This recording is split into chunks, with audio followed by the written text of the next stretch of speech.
Look Montagnier, उसको आप तस्लीम नहीं कर रहे, उसने अपने लैब में उसने कहा है कि उसने प्रूव किया, और उसने एक पेपर उसने अपने उसमें नहीं और भी बहुत सारी जगहों पे उसने प्रेजेंट किया है, ठीक है, उसको लोग क्रिटिक भी उसके हैं। उसका ये कहना है कि वो जो मेडिसिन है जितना ज्यादा आप उसको डाइल्यूट करते चले जाते हैं वो कॉपी पैदा करती है, और वो जो कॉपी पैदा करती है उसका जो बॉडी में जब वो अपनी जो मेडिसिन है अपनी तरह की कॉपी उसमें, और वाटर में उसने कहा कि वाटर में किधर जाती है वो मेडिसिन, उसको कैसे डिटेक्ट करेंगे? वो आयरन की कॉपी बनाती है, एक और मॉलिक्यूल एटम बना देती है।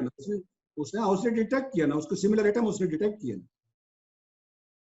उसने वो तो एक्सरेज की बात कर रहा है, वो अपने पेपर में वो तो कह रहा है कि वो तो कोई रेडिएशंस की बात कर रहा है, इलेक्ट्रोमैग्नेटिक रेडिएशंस की बात कर रहा है कि नहीं वो वायरस वाली तो अलग रिसर्च थी ना, वायरस वाली अलग थी, लेकिन वायरस ये कह रहा है कि वायरस की रिसर्च करते हुए ही उसने वाटर में उसी वायरस की कॉपीज, मॉलिक्यूल्स की उसकी जो कॉपीज थी उसने उसको डिटेक्ट किया। वायरस की कॉपीज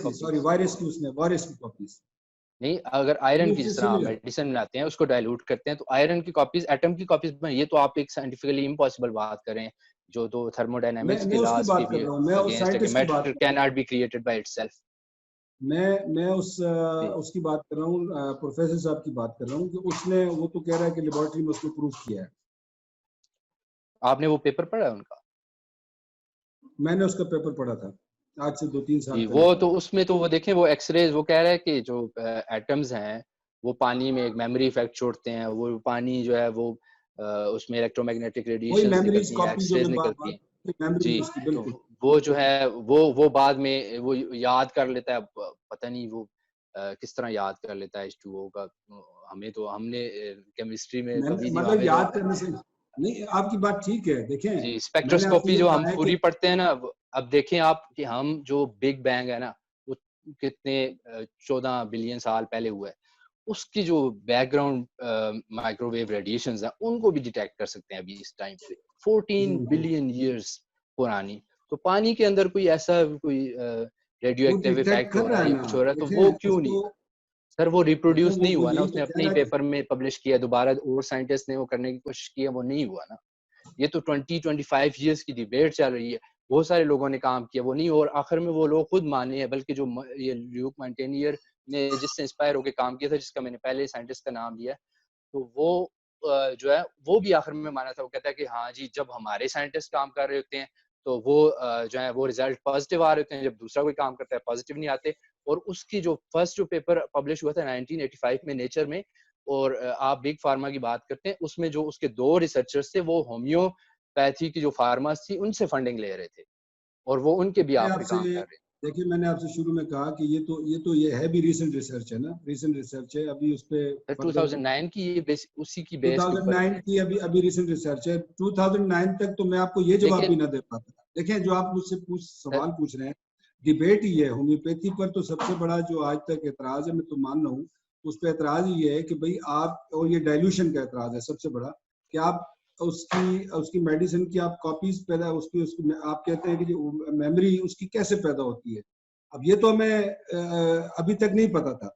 अभी तक एक बंदे ने कहा, उसके साथ उसके 2-4-5 साथियों ने भी कहा, उसने भी 2-4 और साइंटिस्ट उन्होंने भी रिकन्फर्म किया। नहीं साबित हुआ ना, हम तो यहाँ पे एक पेपर पब्लिश करते हैं 3 महीने के अंदर उसको रिप्रोड्यूस, मैं आपको बताऊं हम अपनी लैब में बाज़ औक़ात काम कर रहे होते हैं और हम जल्दी उसको पब्लिश करने की कोशिश करते हैं कि कोई दूसरा ना कर ले, और बाज़ औक़ात इस तरह से होता है कि हमने 6-7 महीने काम किया, सारा डेटा हमारे पास इकट्ठा है, हम पेपर लिख रहे हैं और पता चलता है किसी और बंदे ने पेपर लिख दी है। आजकल तो साइंटिफिक वर्ल्ड इतनी एडवांस हो गई है, इसने 2009 में अगर पेपर दिया है उसके बाद क्यों रिप्रोड्यूस नहीं हुआ इसका काम? ये तो बड़ा एक तहलका मच जाना चाहिए था, इसको एक और नोबेल प्राइज मिलना चाहिए। मेरा फिर बुनियादी तौर पर मैं वापस आ जाता हूं।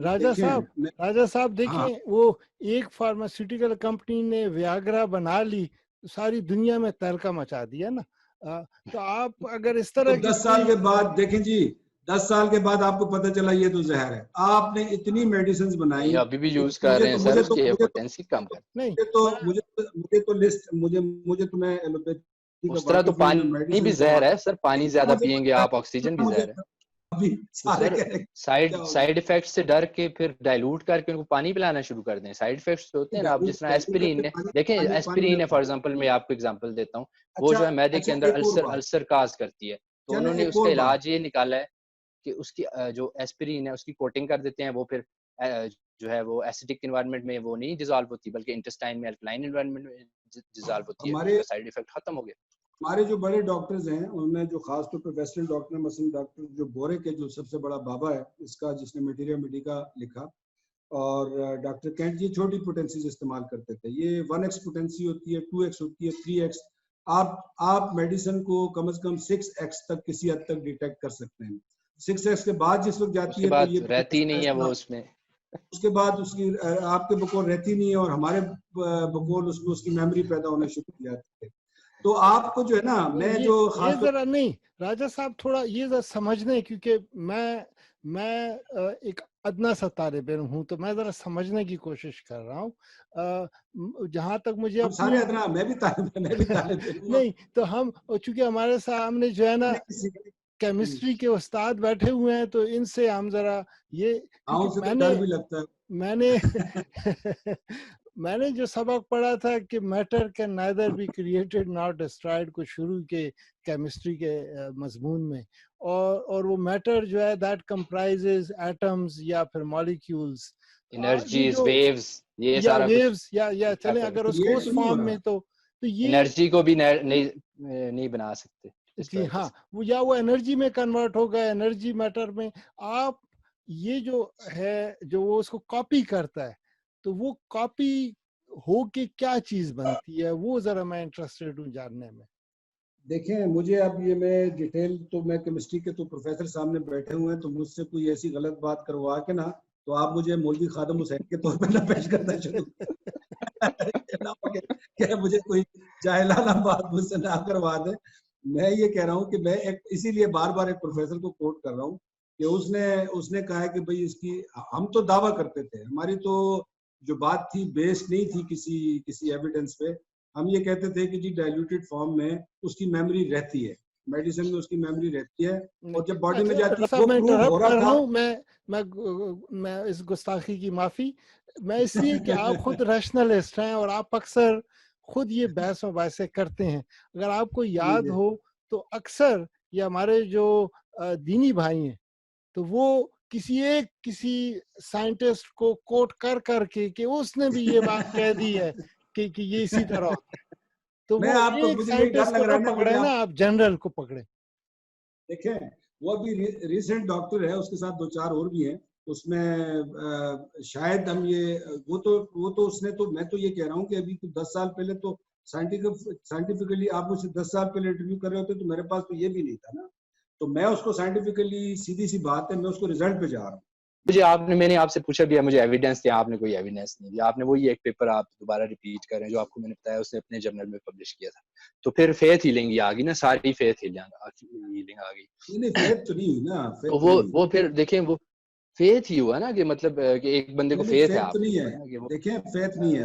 फेथ देखें, फर्क है. फेथ हमारे मेडिसिन है, मेडिसिन के इंग्रेडिएंट्स हैं, के पीछे कोई प्लांट है, उसके पीछे सर वो इंग्रेडिएंट्स तो नहीं बचते ना आखिर में, वाटर उस इंग्रेडिएंट के ऊपर तो देना, किसी जहर से बना हुआ मेडिसिन है, किसी एलिमेंट से, किसी सल्फ्यूरिक एसिड से भी बनी हुई है, अरे नाइट्रिक एसिड, वाटर का फेथ है, फास्फोरिक एसिड से भी बनी हुई है. ये मेडिसिन एसिड फास हमारी मेडिसिन है, फास्फोरिक एसिड से इसकी शुगर के पेशेंट को हम देते हैं. हम दरख्तों से बनाई हुई है, इसलिए फेथ हीलिंग नहीं है. वो दम जरूर है, वो फूके मारते हैं, हम फूके नहीं मारते. हमारे पास देखें सर, वो एक सब्सटेंस है, वो सब्सटेंस से उससे अर्क निकाला, वो नहीं बचता ना, वो सब्सटेंस आखिर में पानी में नहीं बचता ना सर. आप कह रहे हैं नहीं बचता ना, वो तो नहीं.